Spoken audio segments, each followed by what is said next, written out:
तर करते सुरुवात. श्री गणेशाय नमः. ओम श्री सद्गुरवे नमः. ते लिखाण आहे 21 मार्च 2005, बोरिवली. भावे विण भक्ती, भक्ती विण मुक्ती, बळे विण शक्ती, बोलू नये. या ओळीवर बोलायला सुरुवात केली मामाने. हाती नाही बळ, दारी नाही आड, त्याने फुल झाड लावू नये, असं एक भजन आहे. भक्तीचं एक बळ असतं. बळ म्हणजे विश्वास, आणि हा विश्वास कुठल्या तरी आधारावरती टिकतो. अध्यात्माचा मूळ पाया म्हणजे हा विश्वासच आहे. आता आपला पहिल्यापासूनचा प्रवास जर आपण बघितला, तर पहिल्या 2-3 भागांमध्ये आपण माया कशी आपल्याला भुलवणारी असू शकते, पण त्या मायेला शरण गेलं तर आपण तिच्यातनं तरू शकतो. तिच्या कृपेनेच आपण तिच्यातनं तरू शकतो, आणि सद्गुरूंच्या कृपेने आपण तिच्या मोहपाशातनं पुढे जाऊ शकतो.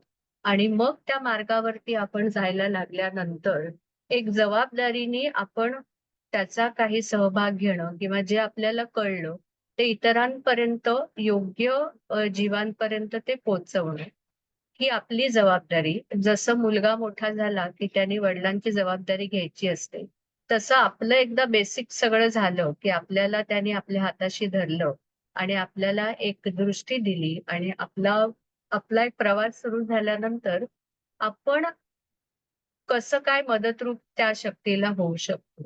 त्यासाठी आपल्याला जे काही करायचं ते शब्द रूपाने करायला लागतं. म्हणून आपण गेल्या लिखाणात आणि त्याच्या आधीच्या लिखाणात पंचमहाभूतांचं विघटन संघटन, आपलं शरीर कसं पंचमहाभूतात्मक आहे, आणि मग ऋण म्हणजे आपण ऋ म्हणजे पुढे नेणं, आणि ते पुढे नेण्यासाठी आपल्याला लागते शब्दशक्ती. का तर आपण बोलतो, का तर आपण लिहितो. आपल्याला कोणाला तरी समजावायचं असेल तर आपण बोलतो तरी किंवा आपण लिहितो तरी. त्याकरता आपल्याला शब्दाचं ऋण आणि शब्दाची शक्ती समजणं, त्या शब्दशक्तीला शरण जाणं, आणि त्या शब्दशक्तीलाच विनवणं, की आमच्या मार्फत तुम्हीच कार्यरत व्हा. कारण प्रत्येक शब्द, प्रत्येक अक्षर ही मातृका, ही देवता आहे.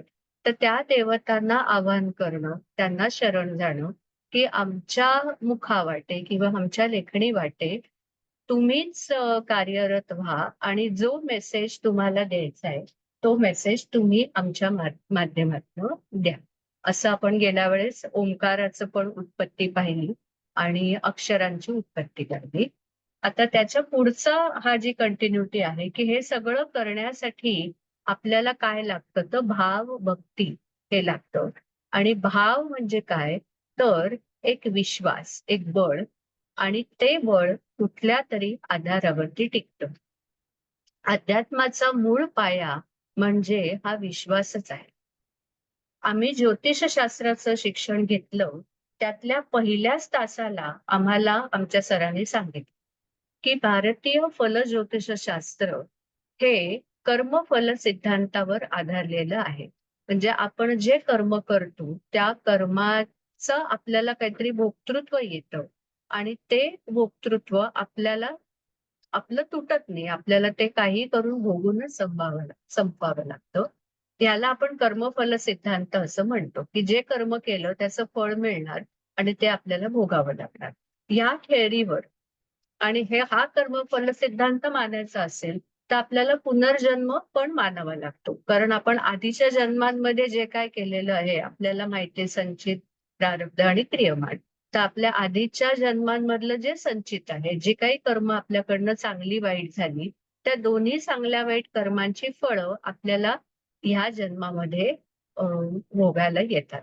म्हणजे पुनर्जन्म पण आहे आणि कर्मफल सिद्धांत पण आहे.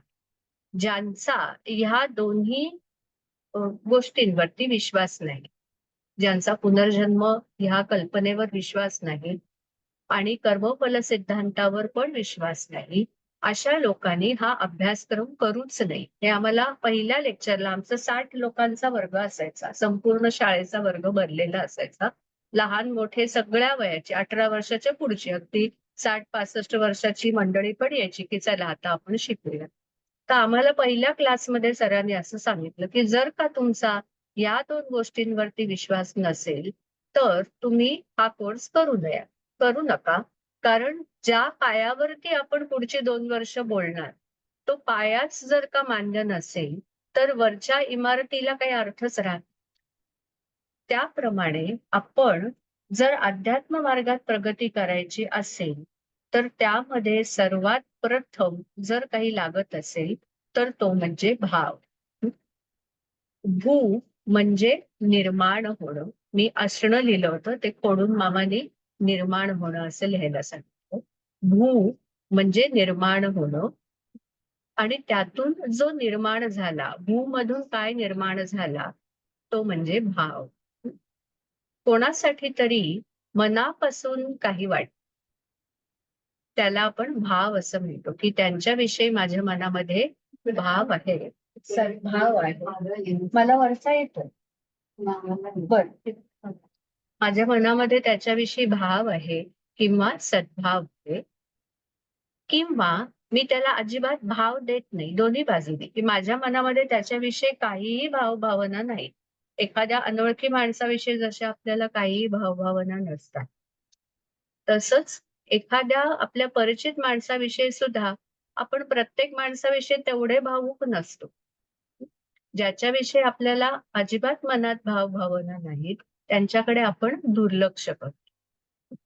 म्हणजे भाव म्हणजे काय? तर कुणाविषयी तरी मनामध्ये काहीतरी जाणीव असणे. चांगली अथवा वाईट दोन्हीला आपण भाव असतो.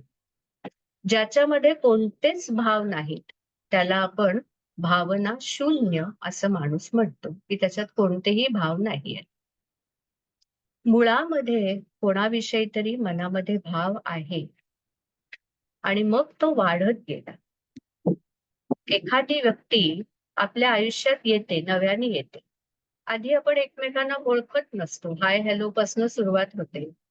मग आपण हळूहळू जसजसे भेटत जातो, तसा आपला त्या व्यक्तीशी परिचय, म्हणजे त्याच्याविषयीची बाहेरची माहिती आपल्याला कळते आणि त्या व्यक्तीची आपल्याला ओळख झाली पहिली, की त्याच्याविषयी मनामध्ये पहिलं बीज रुजलं.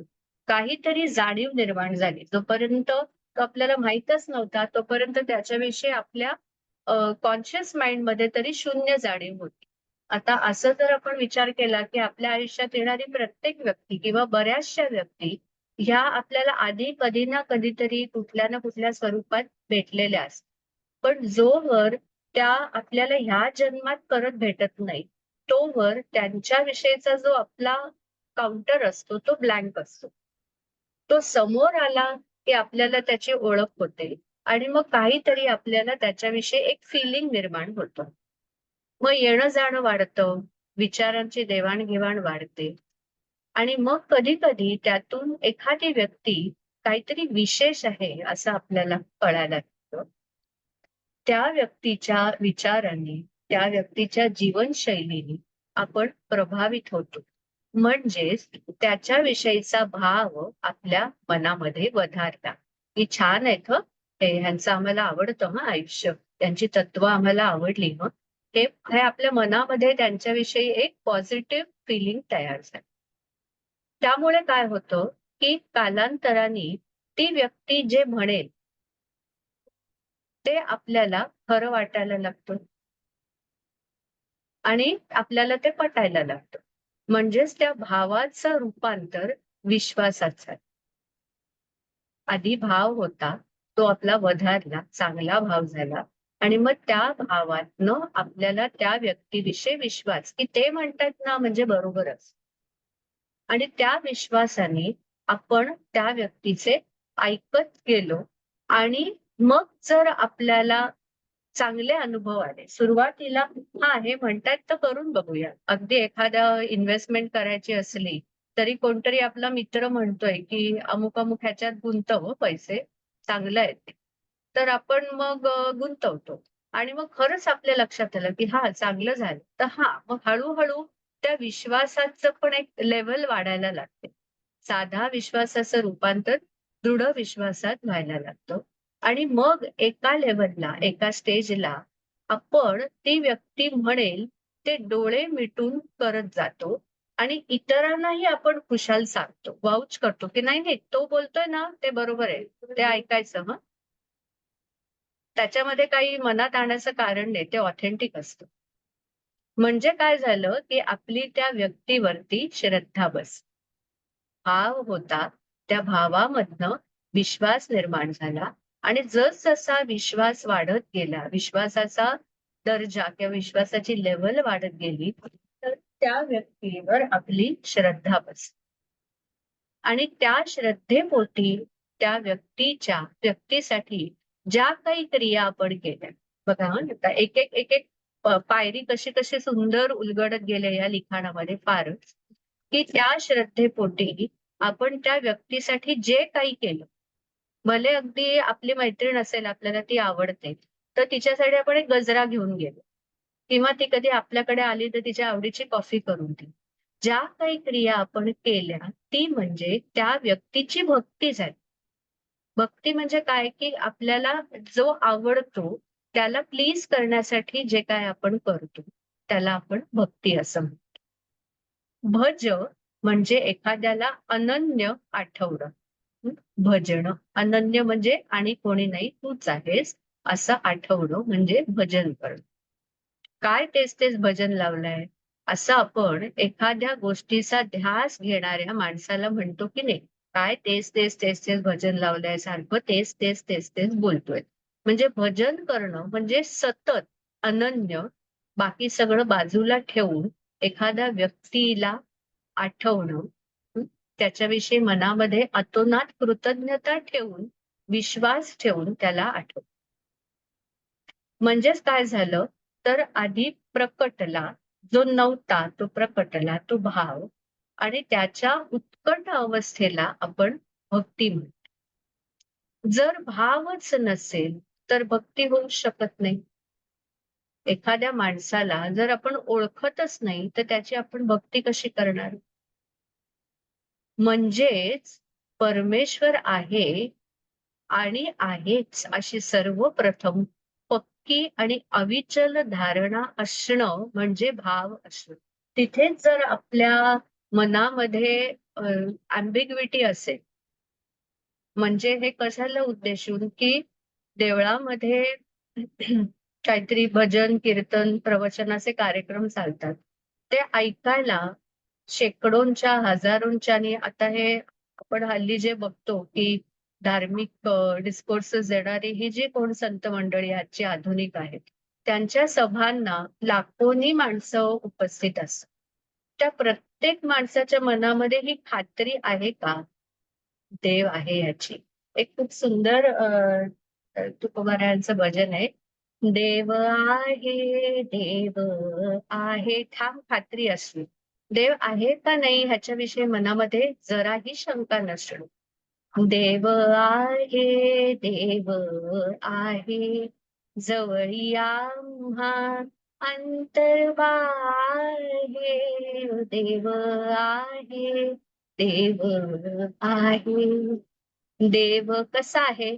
देव गोड, देव गोड. तुकोबा काय म्हणणार याहून वेगळं? देव गोड, देव गोड, पुरवी भक्तांचे तो गोड.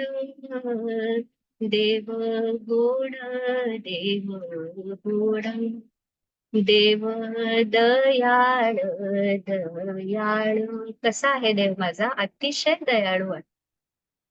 करी तुकयाचा सांभाळ, देव आहे, देव आहे.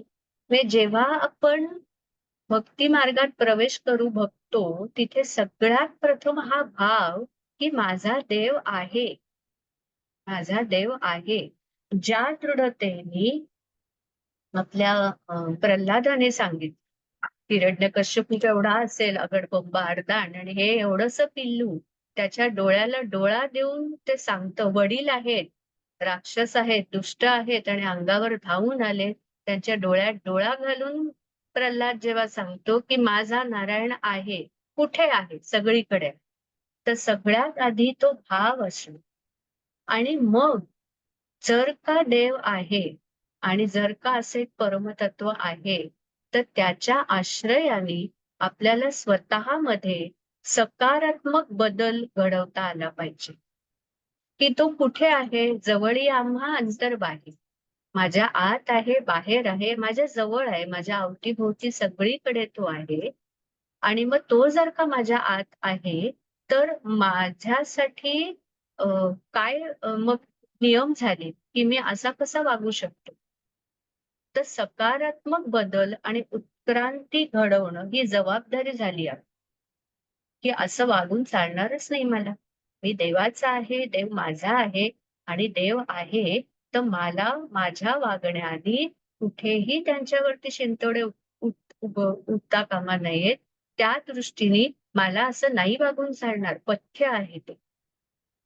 त्या दृष्टीने मनामध्ये, स्वतःमध्ये सकारात्मक बदल आणि उत्क्रांती घडत जाणं आणि मग जसजसं आपल्यात बदल आणि उत्क्रांती होते त्या भावाच्या आश्रयाने, त्यामुळेच त्या ईश्वराविषयीच्या भावाचं रूपांतर ज्या दृढ विश्वासात होतं, की आपल्यात बदल झाल्याने आपलं आपल्यालाच एक चांगलं वाटणं, कळणं आणि मग तो विश्वास अजून वाढणं, की त्यांच्या आश्रयाने मी माझ्यामध्ये हे बदल केले आणि आता मी माझी बेटर व्हर्जन आहे हे मला कळतं. आपलं आपल्याला कळतं. अनेक फ्रंट्स वरती कळत जातं. जसजसं आपण उपासना करत जातो, तसतसं आपल्या ह्या जन्मातल्या सुद्धा 5-25 वर्षापूर्वीच्या प्रतिक्रिया आतून येणाऱ्या, बाहेरचा मुलामा वेगळा असतो. पण आपल्या आतून येणाऱ्या प्रतिक्रियांची मॅच्युरिटी आपली आपल्याला जाणवत जाते आणि कळत जाते. आणि मग ही का झाली? तर त्या विश्वासावर, की माझ्या हृदयात देव आहे. तो जो विश्वास आहे ना, तो विश्वास म्हणजेच भक्ती आहे. तो विश्वास मनामध्ये असणं, ती म्हणजेच भक्ती आहे. इकडेही 2 पंथ आहेत. पारंपरिक चालीरीतीप्रमाणे देवधर्म करत राहणाऱ्याही व्यक्ती असतात. रोजची देवपूजा, वर्षातून येणाऱ्या ठराविक दिवशी उपवास, चतुर्थी करणं, आषाढी कार्तिकी एकादशी करणं, शिवरात्र करणं, वर्षातून एकदा सत्यनारायण, वर्षातून एकदा कुलदेवतेला जाणं, हे बिनचूक आणि मनापासून करणारी मंडळी आहेत. हं. म्हणजे त्यांना त्याच्यात काही फॉर्मॅलिटी नाही वाटत आहे किंवा त्याच्या खालची पायरी अशी आहे, की हे आपण सत्यनारायण करून टाकू. वर्षातनं एकदा कुलदैवतेला जाऊन टाकूया एकदा. म्हणजे काय, की प्रॉब्लेम नको ना, की नाही गेलो आणि मग काही झालं तर नको. एकदा जाऊन टाकू. त्या महालक्ष्मीच्या पेटीमध्ये एकदा ₹1000 टाकून येऊया आपण. जणू काही ते महालक्ष्मी आपल्या ₹1000 साठीच बसलीये तिकडे. म्हणजे ही झाली आधीची पायरी. त्याच्या पुढे रुटीन करतात. त्याच्यातनं त्यांना भीती नसते. पण आम्ही करतो आणि त्याला ते भक्ती असं म्हणतात. हे बिनचूक आणि मनापासून करतात, पण त्याच्या मनामध्ये ईश्वराविषयी भाव आहे का? आणि मग त्यांनी केलेल्या ह्या क्रियांना भक्ती म्हणता येईल का? की जर का आपण एक रुटीन म्हणजे सकाळ झाली की स्वयंपाक करायचा, ऑफिसला जायचं. या रुटीनमध्ये वर्षात आपले वाढदिवस जसे करतो आपण, तसे घरामध्ये गणपती बसवला, नवरात्र केली, सत्यनारायण केला, कुलदैवताला गेलो. तिथून पुढे मग आम्ही पिकनिकला जाऊ. मग ह्या सगळ्या क्रियांना भक्ती म्हणता येईल. माझ्या मते म्हणजे हे मी लिहिलंय हां, हे मामाने बोललेले. माझ्या मते हा एक प्रकारचा व्यवहार म्हणजे डील झालं. जसं आयकर खात्याने धाड घालू नये म्हणून आपण आयकर भरतो. नाहीतर आपल्याला इन्कम टॅक्स वाले येतील ना, आपण एवढे कमवतो, तर आपल्याला टॅक्स भरायला पाहिजे प्रामाणिकपणे. असं अतिशय प्रामाणिक लोकं असतात, की नाही, नाही शासनाच्या नियमाप्रमाणे जेवढा टॅक्स आहे तेवढा आपण भरतो. किंवा जकात नाक्यावर पुढे जाण्यासाठी आपल्याला जकात भरावीच लागते. तसं आमचे सगळे व्यवहार सुरळीत चालावेत, कुटुंब सुरक्षित राहावं म्हणून आपण हा एक प्रकारचा व्यवहारच करतो. एक टॅक्स भरल्यासारखंच आहे. आणि मग त्यातून जी ऐहिक सुबत्ता मिळते, आता ते केल्यामुळे मिळते की नाही हा खूप एक वेगळा चर्चेचा मुद्दा ठरेल. की मग जे सत्यनारायण करतात त्यांना सुबत्ता मिळते का जे नाही करत त्यांना पण मिळते. पण जो करतो त्याची अशी भावना असते की आम्ही वर्षभरात हे आमचे सगळे कुळधर्म कुळाचार पाळतो. त्यामुळे आमच्या कुळामध्ये एक प्रकारची सुबत्ता राहते. ती जी सुबत्ता मिळते, ऐहिक सुबत्ता, तो भक्तीचा परिपाक नक्कीच नाही.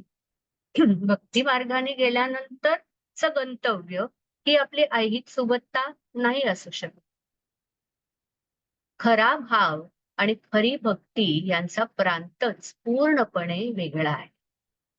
खरा भाव आणि खरी भक्ती यांचा प्रांत पूर्णपणे वेगळा आहे. ऑफिसमध्ये रुजू झालेल्या नवीन व्यक्तीशी झालेला परिचय, व्यवहार ही एक फॉर्मल गोष्ट आहे. की हा तुझा बॉस आहे किंवा हा तुझ्या हाताखालचा आहे, हा तुझा कलीग आहे. त्याच्याशी मला day in day out deal करायचंय. Whether I like him or not. So I behave. मी त्याला शेक हँड करतो, मी त्याच्याबरोबर चहा प्यायला जातो, त्याच्याबरोबर गप्पा मारतो. आम्ही एकत्र काम करतो. पण आम्हाला ते करणं बंधनकारक आहे. कारण आम्हाला एकत्र काम करायचंय. मग आपण एका चांगल्या रिलेशनमध्ये करूया. पण ऑफिसमध्ये जाता येता आपल्या ट्रेनमधल्या, रोजच्या आपल्या ठराविक लोकलमधल्या एखाद्या व्यक्तीशी आपली जी झालेली गट्टी होते. त्याचं कंपल्शन नाहीये ना. तुम्ही त्या माणसाशी कधीच नाही बोललात तरी काही फरक पडत नाही. पण त्या माणसाशी आपल्याला जी गट्टी होते, ती आणि ऑफिसमधल्या एखाद्या कलीग बरोबर आपण वागत असलेलं चांगलं चांगलं बिहेवियर आपलं आणि ट्रेनमधल्या आपल्या मित्राशी झालेली गट्टी, याची तुलना नाही होऊ शकत ना. ती मैत्री, ट्रेनमध्ये झालेली मैत्री ही उत्स्फूर्त, कुठल्याही दडपणाअभावी आणि मनापासूनची असते. निस्वार्थ असते. त्याच्यातनं आपला काही स्वार्थ नसतो. येता जाता आपण हसतो, खेळतो, कधीतरी खिशातलं आपण काहीतरी काढून देतो, चर्चा करतो, एकमेकांचं मनही मोकळं करतो कित्येकदा, की जे आपल्याला घरच्यांच्या समोर बोलता येत नाही, ते एखाद्या अशा जवळच्या मित्रासमोर आपण सहज बोलून जातो. तसं परमेश्वराविषयी मनापासून ओढ वाटणं म्हणजे तेच आता ताई काल आली होती ते आम्ही बोलत होतो, की आपल्याला काही हवंय म्हणून आपल्याला काही शिकवलेलंच नाही मामाने. तर तेव्हा तू कसा आहेस? माझं राहू दे रे बाजूला. तू कसा आहेस?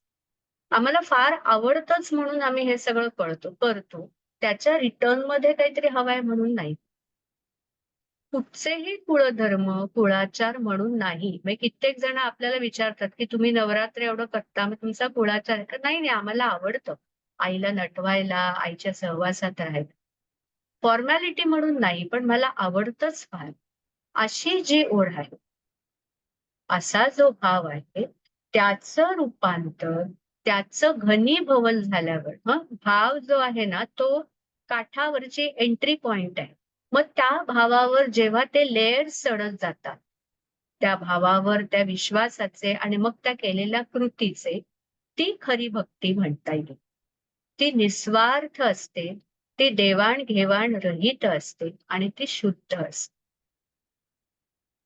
म्हणजेच काय, तर भक्ती सदृश दिसणाऱ्या क्रियांमध्ये आता आपण व्यवहारामध्ये एखाद्याला लेबल कसं करतो, की नाही, नाही हं, ते अगदी न चुकता दरवर्षी सत्यनारायण घालतातच.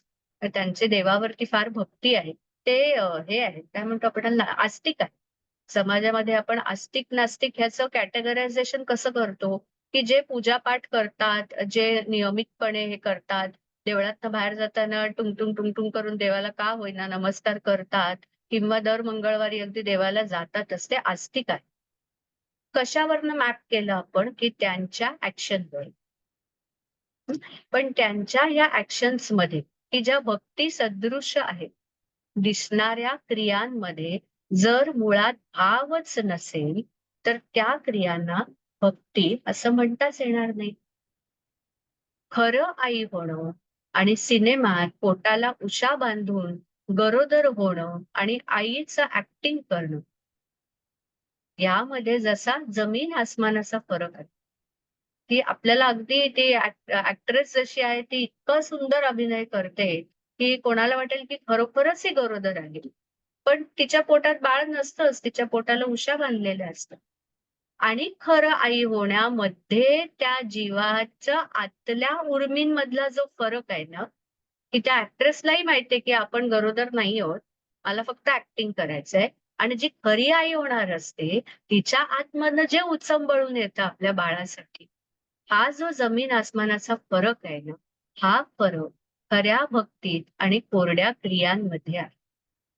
म्हणूनच भक्तीमध्ये जर भाव नसेल, तर ती भक्ती नाहीच आहे. यावरून एक निश्चित, की खरी भक्ती करणं हे अतिशय कठीण किंवा सहजासहजी न घडणारी गोष्ट आहे. आपण ज्या क्रियांना भुलतो, त्या क्रिया म्हणजे भक्ती नाही. कारण का खरी भक्ती का होऊ शकत नाही सहजासहजी? तर जगामध्ये एखाद्या व्यक्तीविषयीही निस्वार्थी भाव असणं जवळ-जवळ अशक्य आहे. जवळ-जवळ अशक्य. आठवून बघा, अशी किती लोकं आपल्या संपर्कात आहेत, ज्यांचा आपल्याला व्यवहारात कोणताही उपयोग नाही, तरीही आपण त्यांच्यासाठी काहीतरी करतो आहोत अत्यंत मनापासून. का तर आपल्याला त्या व्यक्तीपासून निश्चित काही स्वार्थ आहे. का तर त्या व्यक्तीला सर्व्हिस देणं ही आपली ड्युटी आहे. म्हणून आपण त्याला बांधलेलं आहोत. नातेवाईक, शेजारी-पाजारी, ऑफिसमधले सहकर्मचारी यांच्यापैकी प्रत्येकाकडून आपल्याला निश्चित अशा काही अपेक्षा आहेत.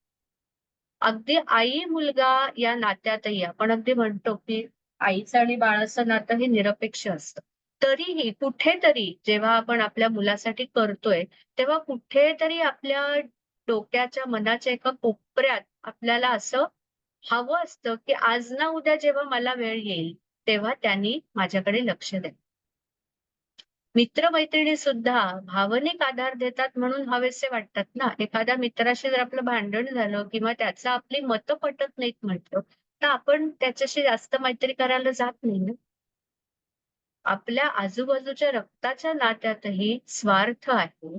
मग जो परमेश्वर आपल्याला कधी दिसतही नाही, जो परमेश्वर आपल्याला कधी दिसतही नाही, त्याच्याविषयी मनामध्ये निस्वार्थ भाव प्रकटणं किती कठीण आहे. कोणीतरी सांगितलंय, आपण म्हणतोय देव आहे, देव आहे.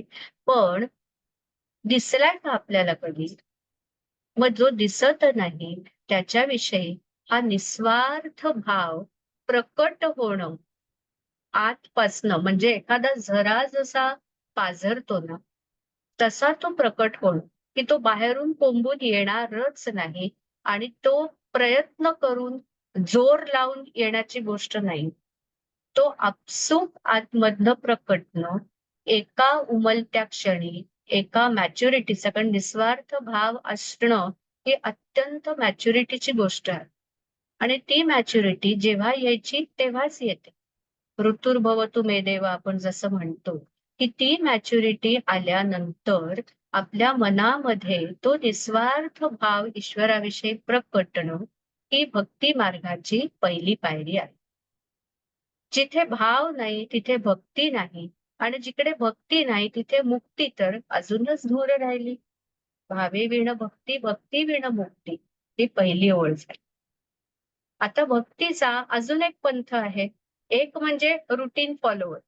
पूजा, पाठ, वर्षातलं देवधर्म, ओटी भरून येणं, अमुक-अमुक देवस्थानाला पैसे पाठवणं, हा झाला एक रुटीन पाठ. दुसरा पाठ म्हणजे संकट आल्यावर भक्तीला लागणं. एरवी जे लोकं अगदी अ, बाया सरसावून म्हणत असतात ना, की आमचे आम्ही, आमचे आम्ही, आम्ही काही करत नाही, आमचा आमच्या कर्मावर विश्वास आहे.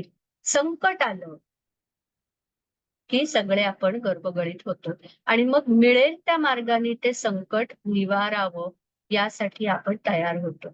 आता कर्मफल सिद्धांत जे मानतात, त्यांनी हेही मानायला पाहिजे, की जर माझ्यावर काही संकट आलंय, तर मी तसलं काहीतरी केलं असेल आधी.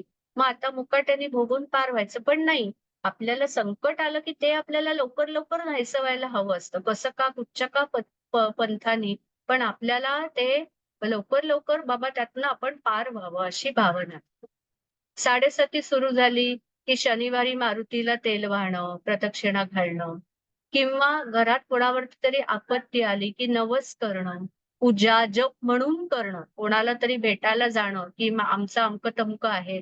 आम्हाला बाळ व्हावं म्हणून किंवा आमचा अमका-तमका आजारी पडलाय, आम्हाला अमुक-अमुक आर्थिक संकट आलंय. तर आम्ही काय करावं? आणि मग त्यावेळेस अमुक-अमुक पूजा करा, जप करा, अ, अमुक स्तोत्र म्हणा, अमुक देवस्थानाला जा, अमुक-अमुक ह्या-ह्या उपचार क्रिया करा, असं सांगणारी मंडळी पण असतात. म्हणजे एखाद्या गुंडानी जर मानेवर सुरा ठेवून कोणाकडून आय लव्ह यू म्हणून घेतले, तर त्या आय लव्ह यू मध्ये खरं प्रेम वाटणं शक्य आहे का? की आमच्यावर संकट आलंय म्हणून आम्ही देवासमोर आरती करतोय, निरांजन ओवाळतोय, स्तोत्र म्हणतोय, गणपतीला 21-21 प्रदक्षिणा घालतोय, हे दणादण, दणादण पाडलेलं आमच्याकडे असतात. की जोरजोरात फास्ट स्पीडमध्ये गणपतीच्या भोवती गरगर, गरगर, गरगर करत 21 प्रदक्षिणा सांगितलेत ना, मग त्यामध्ये काय अर्थ आहे? मात्र याच्यात एक होऊ शकतं.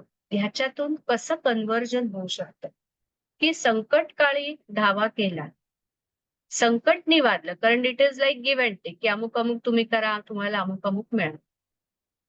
पण त्यानंतर त्या शक्तीविषयी एक कृतज्ञता वाटू.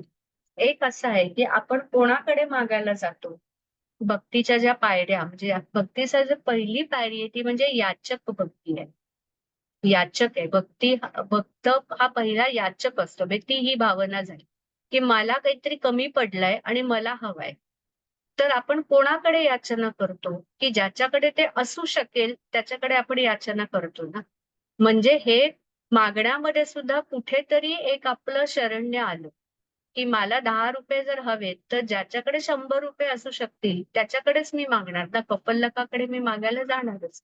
म्हणजे याचक ही भक्तीची पहिली पायरी आहे. म्हणजे आपण याचना केली आणि देवाने जर आपली ती याचना पुरवली, संकट निवारलं, तर कुठेतरी की हां, केलं हं, म्हणजे मी तेवढं तेव्हा ते काय 16 सोमवार केले, अमकं-तमकं केलं. पण माझ्या त्या संकटातनं मी पार पडले. तिथे कुठेतरी भक्तीचा एक छोटासा अंकुर फुटू शकतो. आणि मग ती जी भक्ती निर्माण होते, ती खरी भक्ती असू शकते. अगदी एखादा मित्र सुद्धा हां, आपण आपल्यावर संकट आलं आणि आपण एखाद्याकडे जेव्हा आपण संकट आलं आणि कोणाकडे पैसे मागायला जातो, तेव्हा 99 लोक नाहीच म्हणतात. आपापली कारणं सांगून, गोड बोलून, की "नाही रे, मला सध्या शक्य नाही, राहू द्या." त्यावेळेस आपल्याला जो मित्र मदत करतो, त्याच्याविषयी मनामध्ये जी कृतज्ञता होते ना, की हां, ह्यांनी मला हा माझ्या संकटकाळी माझ्यासाठी धावून आला. मी याला दाम-दुपटीने परत करेन. का तर पैशाच्या स्वरूपात, का तर कुठल्यातरी वस्तूंच्या स्वरूपात, सर्व्हिसच्या स्वरूपात आणि नाहीतर गुडविल. म्हणजे जसं भक्तीचा अंकुर, भावाचा अंकुर हा आतून उमलावा लागतो, तसा हा कृतज्ञतेचा अंकुर, की माझ्यावर संकट आलं असताना ही शक्ती माझ्यासाठी धावून आली आणि माझं संकट निवारलं. त्या शक्तीविषयी मनामध्ये कृतज्ञता निर्माण होणं, ती खरी भक्ती असू शकते. की देवा तेव्हा कोणीही मला मदत केली नाही. त्यावेळेस तू माझ्या पाठीशी उभा राहिलास आणि तेव्हा माझं संकट टळलं. आता इथून पुढचं आयुष्य तुझ्या सेवेसाठी. कुठल्याही मार्गाने व्यवहाराचे इथल्या सर्व उलथापालथीचे सर्व आकर्षण संपले कीच खरी भक्ती सुरू होते. 2 जीवश्च कंठस्थ मित्र भेटले, की प्रत्येक जण म्हणतो, एक दुसऱ्याला विचारतो, "काय कसा आहे?" "माझं सोड रे, तू कसा आहेस? खुशाल आहेस ना?" कारण प्रत्येकाला काहीतरी प्रॉब्लेम असतोच ना. मग मित्र भेटल्यावरती ते थोडंच का डिस्कस करायचंय? दुसऱ्याची खुशाली, तो बरा आहे ना, ते समजून घेण्यात जास्त इंटरेस्ट. तसं देवापाशी गेल्यावर व्यवहाराचा विसर पडणं, आपण गेल्या वाचनात पण लिखाणात पण तसं बघितलं, की त्यांच्यासमोर जाऊन बसलं, की आपल्याला विसर पडणं, व्यवहार दुय्यम वाटणं आणि त्याविषयी बोलूच नये असं वाटतं. ही भक्तीची सुरुवात आहे. भक्तीची फक्त सुरुवात आहे.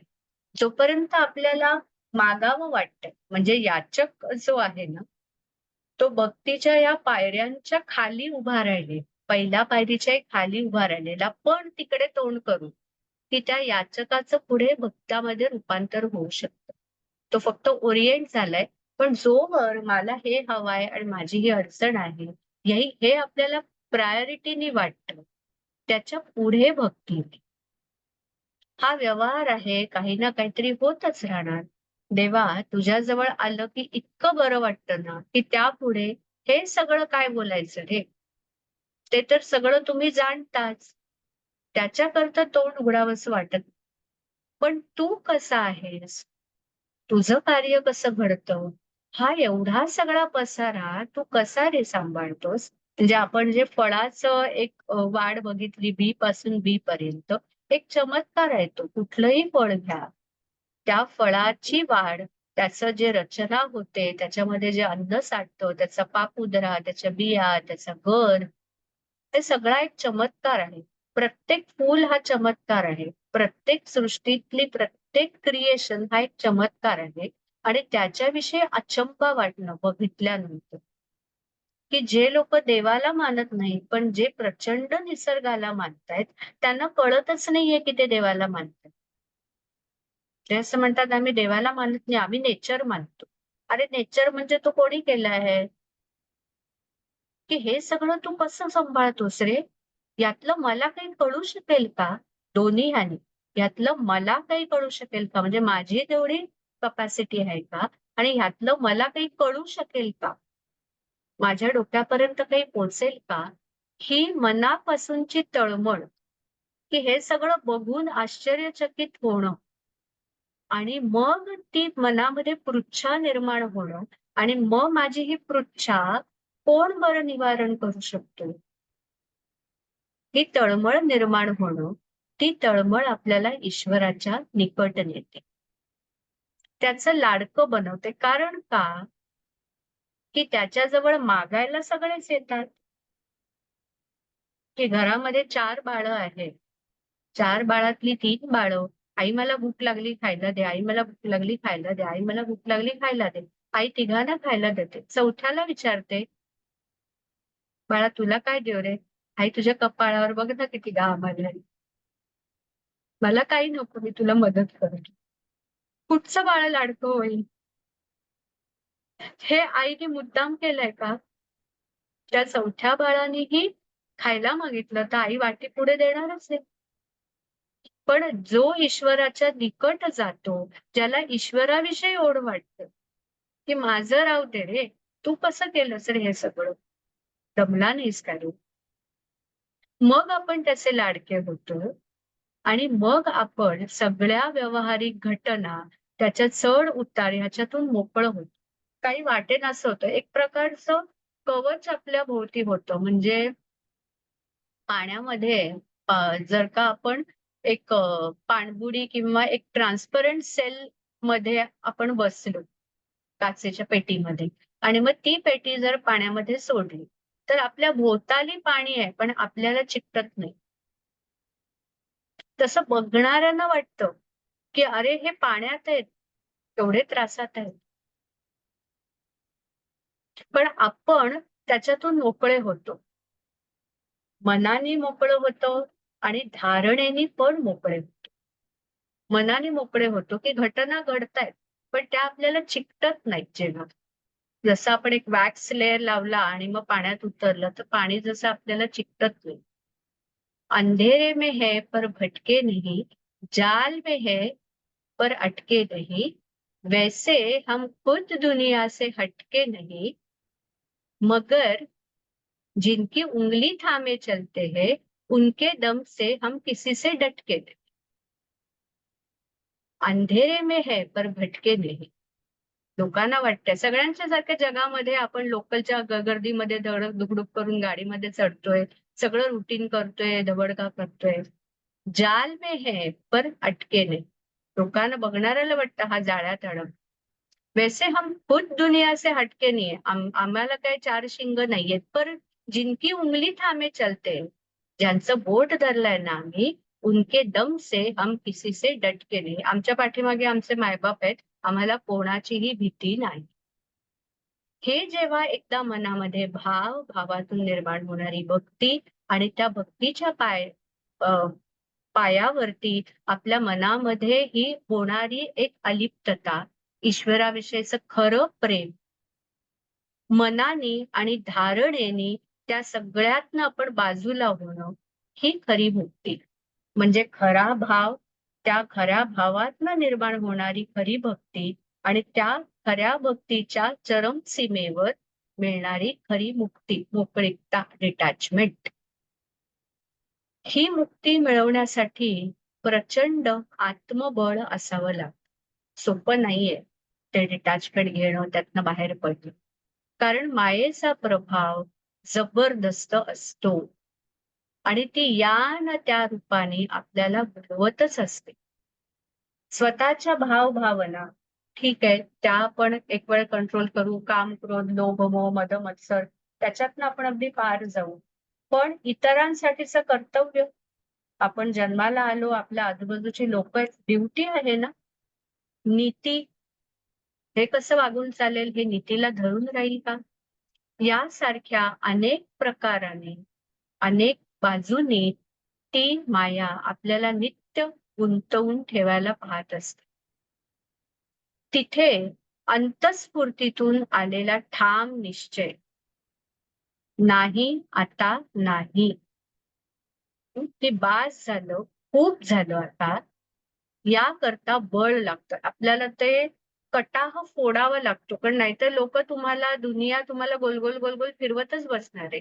तो कटाह फोडायला आपल्याला एक थ्रेशोल्ड लागतो, आपल्याला एक बळ लागतं. निश्चयाचे बळ तुका म्हणे हे चिन्ह. एकदा निर्धार केला, हाची नेम आता न फिरे माघारी, तो या बळातूनच निर्माण होईल. ती शक्ती बघा, म्हणजे आधी भावातून भक्ती निर्माण झाली. भक्तीच्या अतिउत्कट अवस्थेत ईश्वराशी ऐक्यभाव, विभक्त नाही तो भक्त. त्या ऐक्यभावातून प्रपंचाची संपूर्ण अनासक्ती आणि त्यातून प्राप्त झालेली मुक्ती, की आपण तो प्रपंचाविषयी अनासक्ती निर्माण झाली. आता अनासक्ती निर्माण झाली म्हणजे पुन्हा एकदा की अंगाला भस्माचे पट्टे लावून जायची गरज नाही. ती अनासक्ती आतून आली की तुमच्या बाह्यकृती म्हणजे कर्म करून न करण्याची कला, की बाह्यकृती तुम्ही करताय पण तुम्ही जर का आतून डिटॅच्ड असाल तर ते कर्म आपल्याला चिकटत. ती प्रपंचाची अनासक्ती, त्यातून प्राप्त झालेली मुक्ती, डिटॅचमेंट, आणि त्या मुक्तीने प्राप्त झालेलं सुख. एकदा आपण म्हणतो ना, the tiger has tested the blood, की एकदा आपल्याला त्या मुक्तीचा अनुभव झाला, त्या फ्रीडमचा अनुभव झाला, की गच्चीत गेलो आणि हा वारा आला मस्त, किंवा ती आपली गाडी असते, त्या गाडीच्या टप्प्यातनं डोकं वर काढून हा केवढी मज्जा आली. ते जे सुख आपण एकदा अनुभवलं, ते टिकवण्यासाठी जे बळ, ते आत्मबळ, आणि त्या आत्मबळाने मिळते ती शक्ती, ही परमेश्वराने देऊ केलेली विशेष सत्ता असते. ती शक्ती सगळ्यांना नाही मिळत. प्रवाहाविरुद्ध जाण्याची, की सगळ्या जगापेक्षा काहीतरी वेगळं वागण्याची, उभं राहून ते सांगण्याची, त्याप्रमाणे वागण्याची, ती सहजासहजी सगळ्यांना मिळत नाही. आणि ती सत्ता ही परमेश्वराने देऊ केलेली असते. कशासाठी? की त्याचं काहीतरी कार्य करण्यासाठी. बघा लिंक कशी आपली जाते, की जे ऋण आहे, जे ऋण आपण पुढे आपल्याला न्यायचं आहे, त्यांनी त्यांच्याकडनं जो वसा आपल्याला मिळाला, जो खरा खरा भाव निर्माण झाला आणि आपल्याला तो भाव पुढे न्यायचा आहे, तो भाव पुढे नेण्यासाठी आपल्याकडे टूल्स काय आहेत, तर आपले शब्द आहेत. त्या शब्दांना आपण शरण गेलोय आणि आता त्या भावातून निर्माण झालेल्या भक्तीतून, प्राप्त झालेल्या मुक्तीतून जे बळ तयार झाले, त्या बळाची शक्ती आपल्याला त्यांनी दिली. कशासाठी? की आपण त्यांचा जो मेसेज आहे तो पुढे. सोपं आहे का हे? अजिबात नाही. म्हणूनच कुणीही उठावं आणि स्वतःला भक्त म्हणावं आणि मुक्ती मागावी. ही भक्ती आणि मुक्ती या शब्दांची विटंबना आहे. कुणीही उठावं आणि स्वतःला भक्त म्हणावं आणि मुक्तीची मागणी करावी. ही भक्ती आणि मुक्ती या शब्दांची विटंबना आहे. आपल्यामध्ये भक्ती नाही, आपण मुक्तीचे अधिकारी नाही, मग आपल्याला विशेष शक्ती कशी प्राप्त होईल? ज्याला फुल झाड लावायचंय त्याच्या दारी आड हवं, पाण्याची व्यवस्था हवी, हातामध्ये बळ हवं, ही झाडाची मशागत करीन तरच झाड लावावं, नाहीतर लावू नये. हाती नाही बळ, दारी नाही आड, त्याने फुलं झाडं लावू नये. तसं आपण भक्तीच्या आणि मुक्तीच्या गोष्टी तेव्हाच कराव्यात जेव्हा आपल्यामध्ये भाव आहे आणि मिळालेली मुक्ती राखण्याचं बळ आहे. मग अशा तऱ्हेची भक्ती साधावी तरी कशी? हे मायेचे बंध आहेत, त्यातून मोकळं व्हावं तरी कसं, हे पुढचे प्रश्न पडतात. की मान्य, हा सगळी ट्रॅजेक्टरी कळली, आम्ही त्याच्यामध्ये कुठे आहोत का नाही माहिती नाही, भाव तरी आमचा शुद्ध आहे का नाही माहिती नाही, आमची भक्ती घडते की नाही माहिती नाही, मुक्तीविषयी आम्ही बोलावं की नाही माहिती नाही. तर ह्यातनं मोकळं कसं व्हावं हे पुढचे प्रश्न पडतात. परमेश्वराला जाणायचं असेल तर एकच माध्यम आहे आणि तो म्हणजे भाव. भाव बळे आकळे येरवी नाकळे असं हरिपाठ पण सांगतो. त्यांचं क्षेत्र, त्यांची सत्ता एवढी अफाट आहे की मानवी देहाच्या अहमने आपण त्याच्या जवळपासही फिरकू शकणार नाही. मगाशी जे आत्मबळ म्हटलं ते सुद्धा त्यांच्या अपार कृपेतूनच निर्माण होतं. मी केलं, मी बळ दाखवलं, मी केलं हं अमुक-अमुक, मी अमुक-अमुक अनुष्ठानं केली, मी अमुक-अमुक म्हटलं, अमुक-अमुक केलं, म्हणून मला ही शक्ती प्राप्त झाली. ही सुद्धा मिजास मायेपुढे टिकणारच नाही. त्याकरता तिलाच शरण जायला हवं आणि आपल्या अनन्य लीन भावाने मायेला शरण गेलं तरच ती कृपावंत होते. आपण मंदिरात जाताना जसं पगड्या टोप्या बाहेर काढा, मान खाली करा, मंदिराची दारं आपण म्हणतो की बुटकी का केली जातात? की तिकडे पगडी अडकते, पगडी उतरवून ठेवा, मान खाली करून मंदिरात जा. तर लक्ष्मणाची जशी आपण गोष्ट वाचली, की तो पहिल्यांदा रावणाला भेटायला गेला, तर त्याला मनामध्ये काहीतरी अशी कुरकुर होती, की हा काय मला उपदेश करणार? हा तर राक्षस आहे, हा दुष्ट आहे आणि सगळ्यांना किती त्रास दिलाय. हा काय मला शिकवणार? त्यावेळेस रावणाने काहीच उपदेश केला नाही. ज्यावेळेस तो शरण्य भावाने गेला, की मला खरंच येत नाही आणि तुम्ही शिकवा. तसं आपल्या अत्यंत लीन भावाने मायेला शरण गेलं तरच ती कृपावंत होते आणि तिच्याच इच्छेने आपण तिच्या बंधनातून मुक्त होतो. म्हणजे तिचे जे लिमिट आहे ना, तिथपर्यंत तीच पोट घेऊन धरून देते आणि आपल्याला शिवांच्या मांडीवरती बसवते. तीच नेऊ शकते इकडून तिकडे. आईच आपल्याला बाबांपर्यंत घेऊन जाऊ शकते किंवा आईच आपल्या आणि बाबांच्या मधला दुवा होते. आणि इथून आपला उद्धार सुरू होतो. जेव्हा तिच्या इच्छेने आपण तिच्या बंधनातून मुक्त होतो. आपल्या इच्छेने नाही होऊ शकत. आपल्या अहंकाराने नाही होऊ शकत. आपल्या प्रयत्नाने नाही होऊ शकत. मी करीन म्हटलं तर नाही होणार. जेव्हा अ, अ, तिकडे त्या मायाशक्तीने ठरवलं ना, तेव्हा वासुदेवाचे साखळदंड उघडले. तेव्हा तो श्रीकृष्णाला घेऊन गोकुळात जाऊ शकला ना, त्याची ताकद होती ना ती साखळ्या तोडण्याची. मग याचे तुरुंगाची दारं उघडली, यमुना दुभंगली, हे काय त्याची शक्ती नव्हती. तर त्याच्या ईश्वरी शक्तीच्या इच्छेने हे साखळदंड तुटतात. आपण मुक्त होतो आणि आपला उद्धार तिथे सुरू होतो. ह्या उद्धाराचा आणि ह्या उत्क्रांतीचा ऐहिक स्थितीशी काहीही संबंध नाही. या उद्धाराचा आणि या उत्क्रांतीचा ऐहिक स्थितीशी काहीही संबंध नाही. आपल्याला जी उपासना दिलेली आहे ती भोग आणि मोक्ष दोन्ही, भोगश्च मोक्षश्च करस्ते एव अशी ललिता देवी महात्रिपुर सुंदरी ती आपल्याला ग्वाही आहे की मी भोग देऊन तुला मोक्ष देईन. पण तो जो आत्मिक उद्धार आहे त्याचा बाह्य परिस्थितीशी ऐहिक स्थितीशी काहीही संबंध नाही. ती संपूर्णपणे आंतरिक आहे. ज्या आंतरिक स्थितीमधून आपण परमेश्वराच्या क्षेत्रात प्रवेश करू शकतो, आपली वाटचाल सुरू करू शकू. म्हणजे जसं ते स्वॅप कार्ड असतं की नाही, ते स्वॅप कार्ड तुमचं आणि त्या मशीनचं जर कोडिंग मॅच झालं तरच दरवाजा उघडतो ना. तुम्ही कुठलंही फेक कार्ड जर आणलं तर तो दरवाजा उघडणारच नाही. तसं अगदी ओरिजिनल अनटच्ड बाय हँड्स असा जो भाव आहे, अतिशय शुद्ध भाव, अनएडल्टरेटेड, ज्याला कुठलाही वास नाहीये, ज्याला कुठलाही स्वार्थाचा अपेक्षेचा स्पर्श नाहीये, असा आंतरिक भावच आपला गेट पास होऊ शकतो त्यांच्या क्षेत्रामध्ये प्रवेश करायला आणि तिकडे आपली वाटचाल सुरू होते.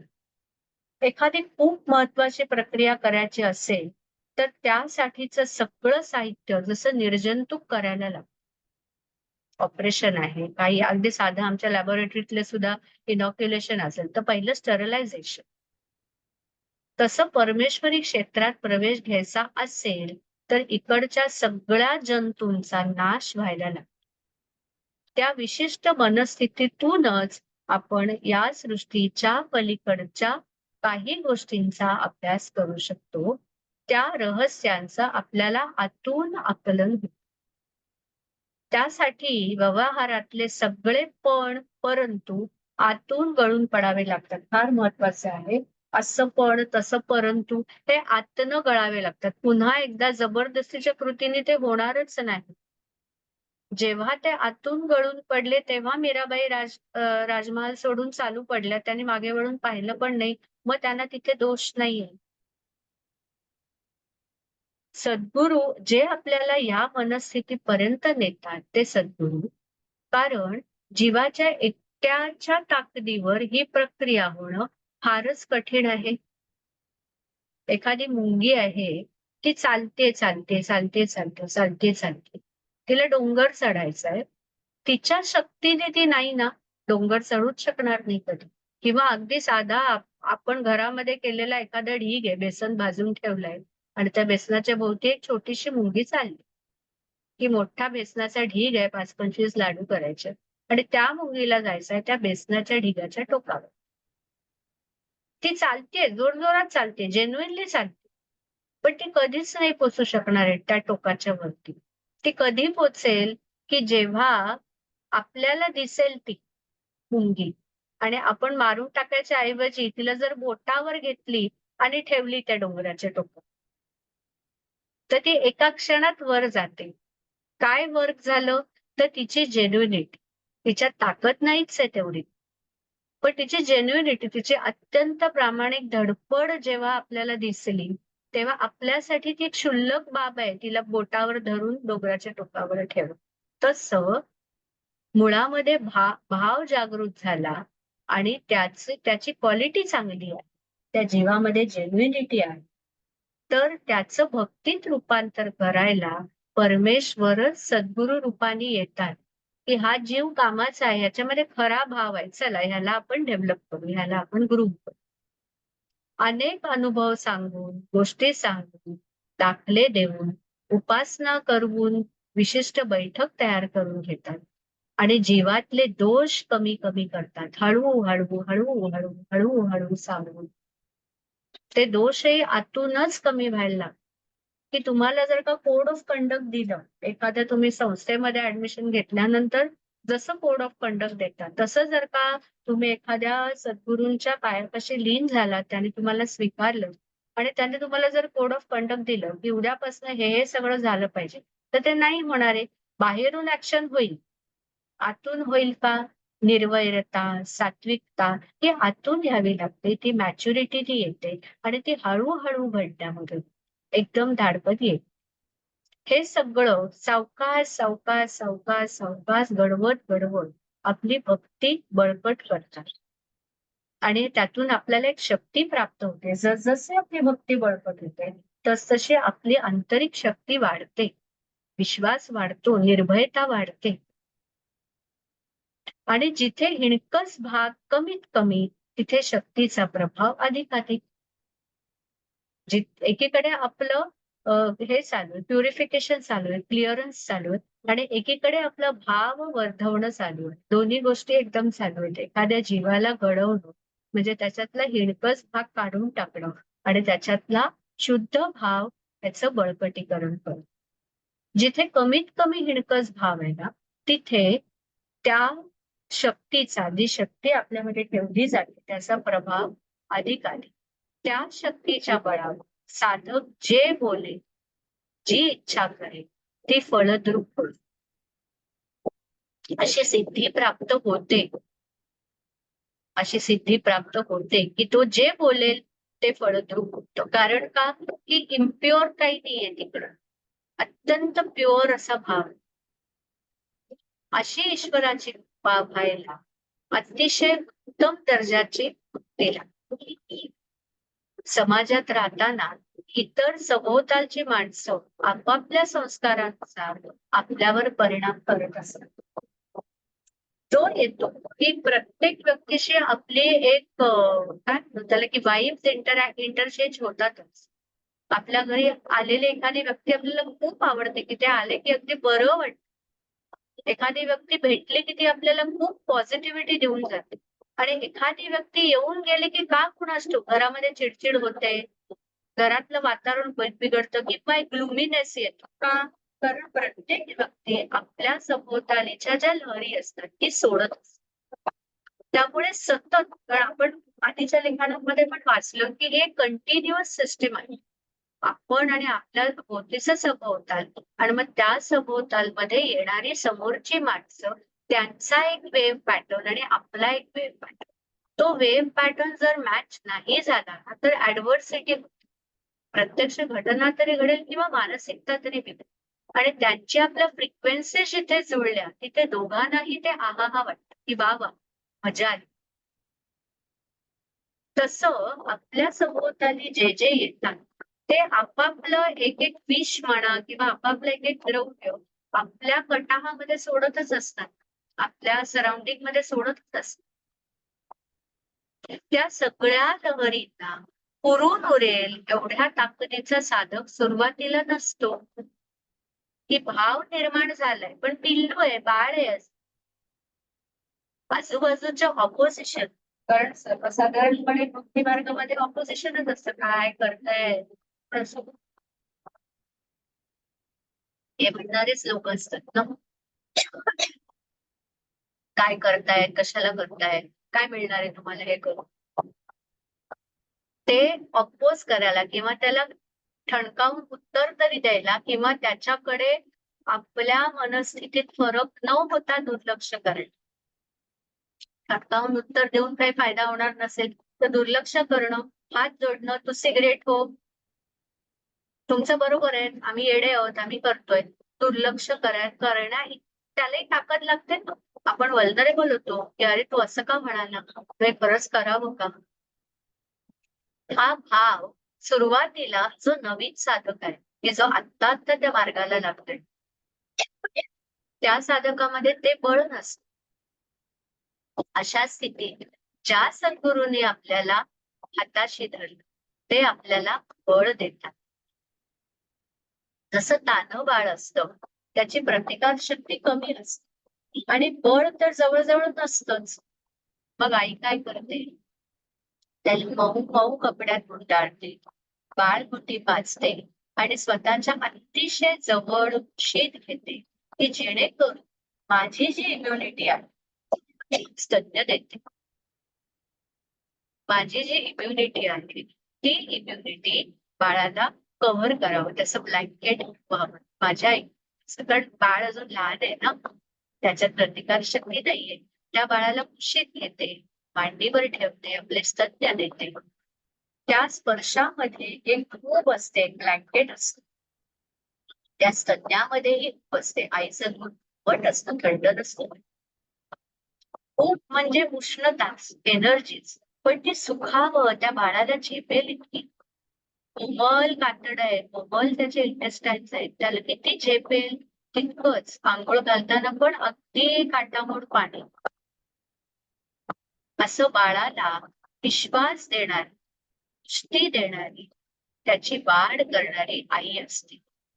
तसं सद्गुरू आपल्याला स्वतःच्या छायेत ठेवतात, मोठे मोठे ठेवतात, सहवास देतात, पुन्हा पुन्हा आपल्याला त्याच गोष्टी सांग सांग सांग व्यवहाराच्या खोलपणाची आपल्याला जाणीव करून देतात. पुन्हा पुन्हा आपल्याला हे खरंच नाही हा किती खोल आहे व्यवहार. पुन्हा आपण त्या व्यवहारात जातो, तिकडच्या वर खाली सगळ्या ह्यानी बोलतो, परत त्यांच्यापाशी आलो की ते परत आपल्याला प्युरिफाय करतात. परत परत परत परत न कंटाळता त्यांच्या संगतीत आपण त्यांचं बोलणं पाहतो, त्यांचं वागणं पाहतो. ज्या स्थिरतेची दीक्षा ते आपल्याला देत आहे, ती स्थिरता ते कशी बाळगतात? व्यवहारातल्या तथाकथित चढ उतारांना किती सामर्थ्याने मिळतात हे शिक्षण आपल्याला त्यांच्या वागण्यात, त्यांच्या सहवासात. आणि त्या सगळ्यात अधिक असतो तो त्यांचा आधार, त्यांचा विश्वासपूर्ण शब्द, त्यांची विश्वासपूर्ण नजर आणि स्पर्श. म्हणजे आई सांगते नेहमी की मुंबईहून पुण्याला जेव्हा आमचं सामान आणलं तेव्हा टेम्पो मधनं अण्णा येणार सामान. तर अण्णा आमचे कसे होते म्हणजे असे फिजिकली स्ट्रॉंग अजिबात नसते, तर आणि खूप अगदी हिमतीचे पण टेम्पो बरोबर कसं पाठवणार ना एकदम. ते ट्रक भरून सामान बोरी लिहून पुण्याला जेव्हा येणार तेव्हा मामांना भेटायला गेले आई अण्णा दोघं आणि सांगितलं की असं असा टेम्पो बदलाय आणि आता आम्ही जातो. तेव्हा आई म्हणते मामाने जी नजर आणि करून सांगितलं काय का शब्दामध्ये काहीही होणार नाही असं म्हणण्यामध्ये त्यांच्या नजरेमध्ये जो काय भाव होता ना खरंच. ते दादांची गोष्ट आपली जशी आहे की त्या गायीच्या तोंडात काठी दिली आणि तिला सांगितलं जा काय तो वाघ करतो तुझं ते बघ. मग ते काठी तोंडात घेऊन ती गाय दिमाखाने घे. तसं त्यांची नजर, त्यांचा एक शब्द आणि त्यांचा स्पर्श पाठीवरती ते ठप ठप ठाकीच जग जिंकलं. कसली भीती. मला सुद्धा अत्यंत कठीण काळामध्ये त्याने मला ग्वाही दिली होती की तुझ्या बोटालाही काहीही तुझ्या केसालाही धक्का लागणार नाही, ही ग्वाही आमची, तू जागली यश. त्यामुळे काय होतं की आपोआपच प्रपंचाविषयीची काळजी आणि घरघर दूर होते. कसं होईल, काय होईल, आहे ना माझा देव, होईल काहीतरी. आणि जे काय भोग येतील तेही भोगून घेतील. इंजेक्शन द्यायला हवाय ना तर ठीक आहे ना, आईच्या कुशीत घट्ट आपण मिठी मारून आपल्याला डॉक्टर इंजेक्शन, आपलं इंजेक्शन आपल्यालाच द्यायला पाहिजे, ते का आईने घेऊन चालणार नाही. पण मी आहे ना, कशाला काळजी करतो की आपण काय करतो, आपण आईला घट्ट मिठी मारतो आणि मग डॉक्टर काका इंजेक्शन देतात. तसं आपले सगळे भोग ते भोगून घेतात, हरकत नाही, आपण आहोत फार वैसे. जे काही होईल ते त्यांच्या देखरेखीखाली. घरामध्ये आई असताना घरातल्या सगळ्या बारीक सारीक व्यवहारांची काळजी तीच घेते. त्याप्रमाणे आपले प्रपंच आपण मनापासून त्यांच्या हवाली केल्यावर त्याची काळजी किंवा विचार यापासून आपण आतून सुटलं पाहिजे. आणि हे फार कठीण असतं. मनापासून त्यातून विलग होणं, तोंडाने म्हणणं वेगळी गोष्ट, पण मनापासून त्यातून विलग होणं हे फार कठीण. पण जर का आपल्याला हे साधलं, मनातला तो व्यवहार जर गळून पडला तर मात्र सगळं चित्र पाहतो. आमच्या नात्यामध्ये एक जण उत्तम ज्योतिषी आहे, माझे मेवणे उत्तम ज्योतिषी आहे. त्यांच्याशी एकदा बोलता बोलता ते सहज म्हणाले की तुझ्या आणि अंजूच्या पत्रिकेत वेगळंच असतं आणि तुमच्या आयुष्यात वेगळंच चाललेलं असं, तुमची पत्रिका आम्ही बघणार नाही. की जे गुरुकृपांकित आहे त्यांची पत्रिका आम्ही बघत नाही, पण त्यांच्या पत्रिकेत वेगळं असतं आणि त्यांच्या आयुष्यात वेगवेगळंच चाललेलं असतं. ज्यावेळी आपण आपला संपूर्ण प्रपंच, भाव भावना मायबापांना अर्पण करतो कशासाठी? तर हे सगळं कुठे विचार करत पाहिजेय. जे काही घेऊन आले धुणी ते धुवायची. ते एका हाताने धुत असताना कानामध्ये जसं आयपॉड घालून आपण आपल्या आवडीचं गाणं ऐकतो, तसं ते चालू आहे व्यवहारातल्या घटना. त्यापेक्षा मला आपल्या क्षेत्रातलं काहीतरी सांग. ही जेव्हा आपली भावना होते ना, त्यावेळी ते आपली सगळी जबाबदारी घेतात. आपल्या कर्माप्रमाणे आपण आपलं प्रारब्ध घेऊन येतो आणि ते आपलं भोग्य असतं. पण जेव्हा आपण ईश्वराचे व्हायला लागतो, म्हणजेच त्या प्रारब्धाप्रमाणे जसं आपण रिॲक्टच करत नाही. बघा कशी महत्वाची गोष्ट आहे, की प्रारब्ध घेऊन आलो आपण. की एखादा आपलं दुर्दैव आहे, आपल्या आयुष्यातला एखादा वाईट योग आहे, एखादी वाईट घटना आहे. तर त्या वाईट घटनेने आपण रिॲक्ट होणं, चिडणं, समोरच्या माणसाचा त्रागा करणं, जसाच तसं वागायला जाणं. त्याने असं केलं तर मी असं करीन. हा माझा हक्कच आहे, अक्क-तक्क. त्या प्रारब्धाप्रमाणे जसं रिॲक्ट व्हायला हवं, तसं आपण होतच नाही. तसं आपण होतच नाही. तेव्हा किती महत्वाचं वाक्य आहे ना, प्रारब्ध आणि मानवी संकेत म्हणजे जे प्रारब्ध नॉर्मल माणूस कसा रिॲक्ट करेल, त्यामध्ये ईश्वराची इच्छा असते.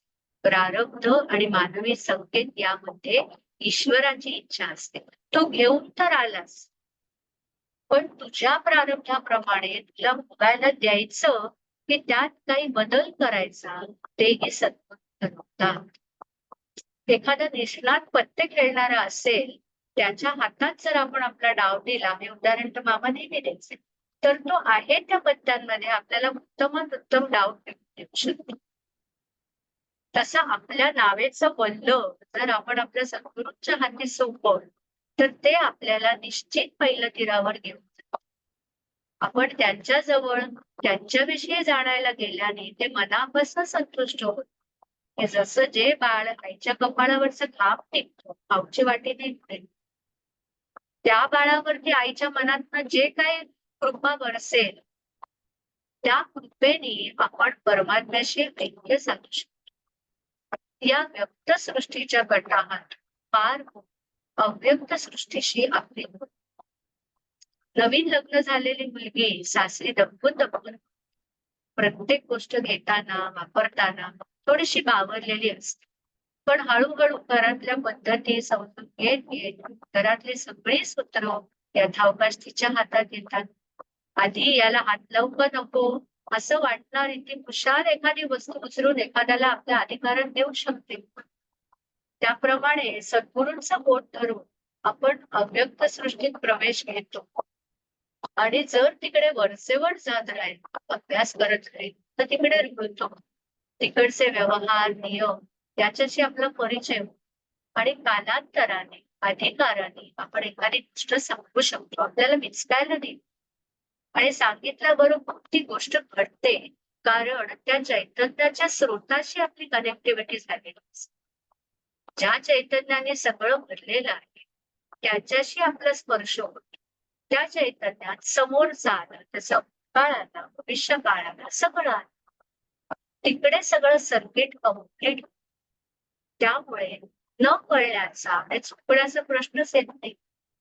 पण ते होण्यासाठी आपली पाठी मात्र कोरी पाहिजे.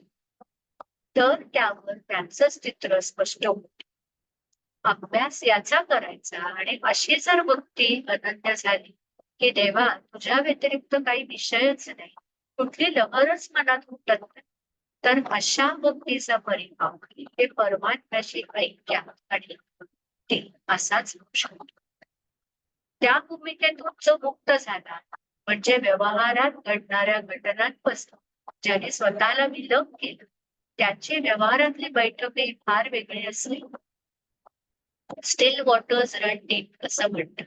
या मुक्ततेतून येणारी परिपक्वता खोली साधकाला स्थिर आणि निगडीत करते. मॅच्युअर डेप्थ येते त्याच्या स्वभावात. उथळ नाही, वरवरचं वागतच नाही. आजूबाजूच्या माणसांना पाहून त्याला काय करतात असं क्षुद्रभावही नसतो. इतका तो मॅच्युअर्ड असतो, की आजी-आजोबा भातुकली खेळणाऱ्या नातवंडाकडे बघून असं म्हणतात ना, की काय भातुकली खेळतात. लहान आहेत, खेळतील, खेळणार, त्यांचं वय आहे खेळण्याचं. त्यामुळे जो असा मॅच्युअर झालेला साधक आहे ना, तो अजिबात आपल्या मिशीला तूप लावायला, लोकांना सांगायला जात नाही, आम्ही असं करतो, आम्ही यावर तुम्ही काय करताय? हा शूद्रभावही त्यांच्यात नसतो. आपल्याला काहीतरी विशेष कळतंय असं दुसऱ्याला दाखवणं, हे सुद्धा एक अपरिपक्वतेचे लक्षण आहे. बोलण्यातनं दाखवून देणं, की आम्हालाही कळतं, मला कळतं. ती प्रौढी ही याच्या ठायी नसते.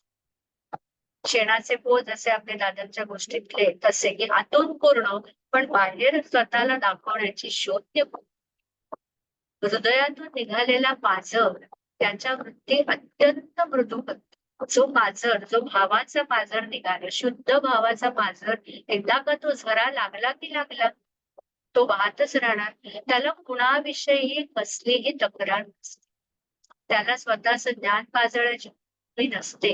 दुसऱ्याला कमी लेखण्याची ईर्ष्याही नसते. तो सामान्यांसारखा राहतो. पण ते नाटक म्हणून नाही, खोटं नाही, मनापासून पूर्ण अलग झाल्याने त्याला व्यवहारात काहीही झालं तरी चालत. कारण सर्व व्यावहारिक घटना अनुकूल किंवा प्रतिकूल शेवटी एकाच विनाशाकडे चाललाय. जे जे दिसे ते ते नासे. जे जे आपल्याला आज दृष्टीला दिसतंय ते सगळं नाश पावणार आहे. म्हणजे या मार्गाने का त्या मार्गाने.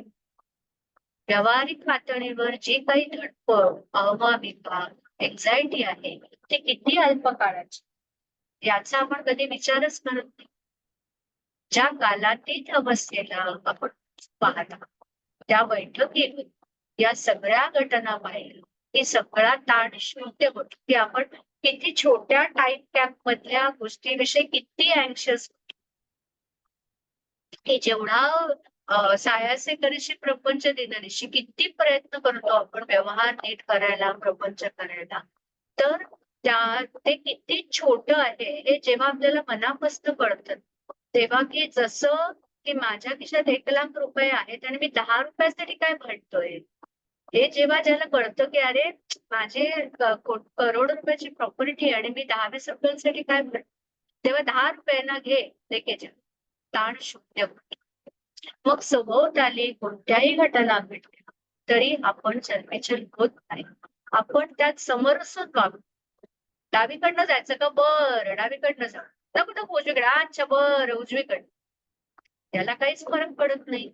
अखंड मंडलाकार आहे. तिकडे डावं काय आणि उजवं काय? पोचायचं तिकडेच पोचणार. साधायला अतिशय कठीण अशी मनाची अवस्था आहे. सगळं स्थिर आहे म्हणता म्हणता मायेची एखादी मोठी लाट चढते आणि आपल्याला पूर्ण बिथरवून टाकते. गोडी आपली उलटी होते पार. क्षणार्धात आपण तिच्या अधीन होतो आणि मूळ हेतूपासून सरकतो. ते पुन्हा तिच्या लपेट्यातून कधी सुटू काही सांगता येईल. म्हणूनच आधीच हात जोडून तिला शरण जा. आई तूच कृपा कर आणि आमच्या सद्गुरूंपासून आम्हाला विलंब करतो. आपल्याला काही लागलं आहे आणि दुःख असह्य होतं तेव्हा आपण आपल्या आईच्या कुशीत कसं घट्ट डोकं पुसून बसतो. तसं घडणाऱ्या घटनांचा ताण खूप झाला तेव्हा आता सहनशक्ती संपली की आपल्या मायबापांच्या कुशीत घट्ट डोकं पुसून बसावं. तिथेच आम्हाला परमधाम असावं. जे त्यांचं स्पंदन आहे तेच आमचं स्फुरण व्हावं आणि त्यातून त्यांच्या इच्छाशक्ती आमच्या हातून काही कार्य घडावं. त्यात आमची जीवित शेवटचं वाक्य पुन्हा तेच आहे की जे आपण आपल्यामध्ये गोठवतोय ते आपण त्यांची शक्ती पुढे नेण्यासाठी कार्यरत व्हायचं.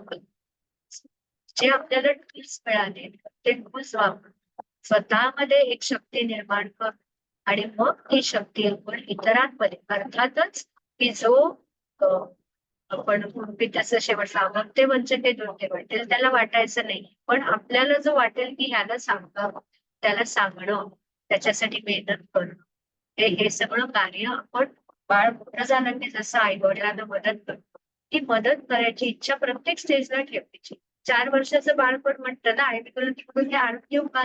प्रत्येक आपल्या स्टेज प्रमाणे मायबाप आपल्याला कार्य जे दिलंय ते आपण अत्यंत प्रामाणिकपणाने कर, ही त्यांची सेवा आणि ही त्यांच्या कार्याला केलेली. ती लोकांचा